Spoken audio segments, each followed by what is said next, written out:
Hi everyone, in this tutorial we will talk about the problem of annuities.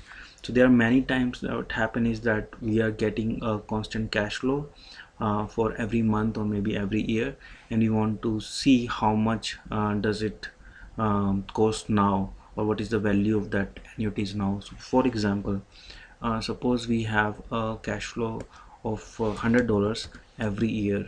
So this is the end of 1 year, 2 year, and we are getting $100.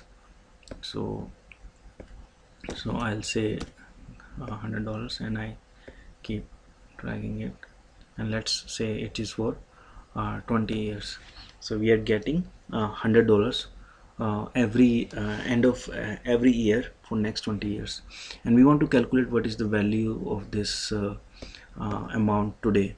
So what will I do is I'll say that suppose the rate of return or rate of interest is 0.1, which is 10%.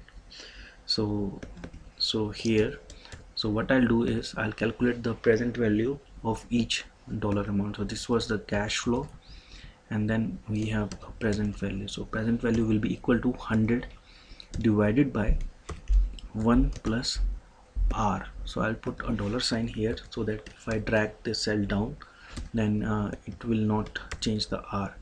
And then I take the power with the year of the payment. So because for the first year it will be 1, and then for the second year it will change according. So as you can see that the values are changing, so we can drag it down and see that the $100 we'll receive after 20 years will only be equivalent to $14 we received today, right?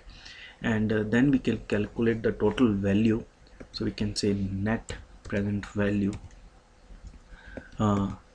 is equal to sum of all these values. So this is our again is equal to sum of all these values.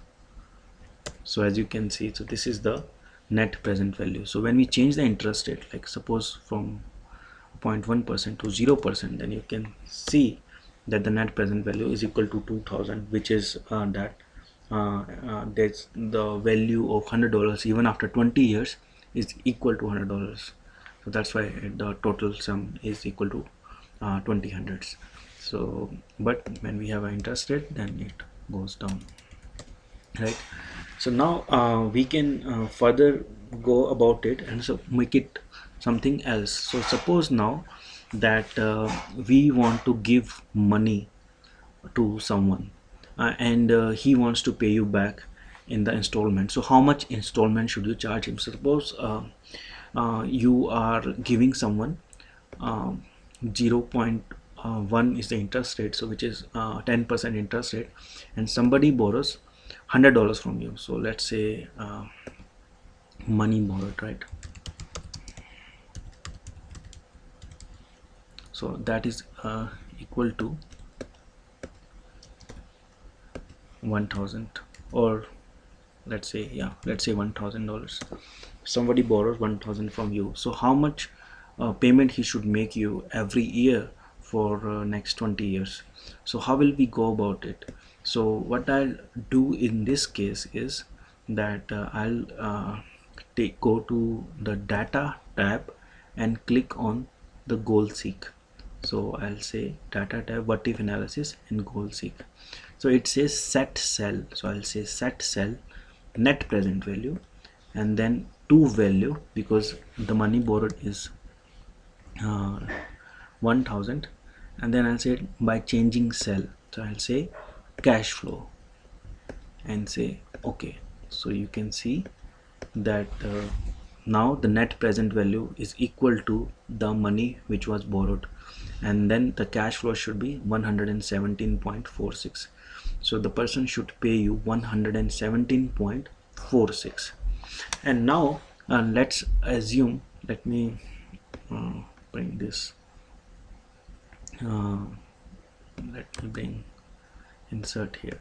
And now suppose the person wants more detail on the payment he's making, so he wants to know that whenever he make a payment, how much he is paying for interest and how much he is paying for the principal. So how can we calculate it? So what we can do is that at the end of 1 year he will be paying the interest on $1,000, right? And the interest rate is 1% or 10%. So we'll calculate the interest as is equal to principal into the interest rate. So that is your $100, but he's making a payment of 117. So principal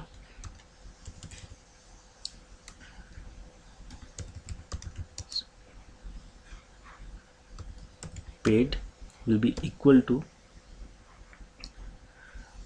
cash flow minus the interest payment. So that is equal to $17.45. So he only paid a principal of $17.4596. So what will happen next year?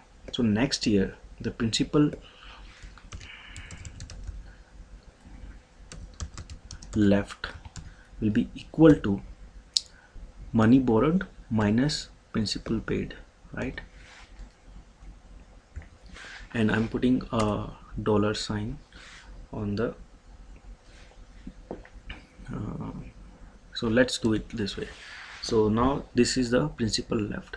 So next year what will happen? I'm again paying the interest, but this time the interest will be on the principal left, right? So I'll say principal left into the interest rate, and the interest rate, for interest rate I'll put a dollar sign so that when I drag this cell down then it does not change. And you can see now this time the interest will be lower because the principal is lower, and then the principal paid will be higher because the interest which is paying is lower. And now, so what will the principal left? Principal left will be equal to principal left last time minus the more principal which was paid. So that will be equal to 963 now. So now we can keep dragging this down and see how does it changes. So you can see that we get the money flow. So you can see that the interest which has been paid is going down, the principal left is also going down, and the principal paid every time is also going up. So we can see that the end of 20 years he will be paying $10 as the interest and 106 as the principal. So the interest amount is very low and it will leave him with a zero balance. So here it is giving 1.7 to 10 to the minus 13, which is 0, but because it's Excel, so it calculates to the way long decimal point, so it should be 0. So this is how you calculate. So you can do this calculation easily in the Excel sheet and give it to the borrower, or even if you borrow money from someone, you can do the calculation and see how does the cash flow will look like, or how does your payment works when you make a loan or you pay a loan. So I hope this tutorial will help. I'll see you later. Thanks.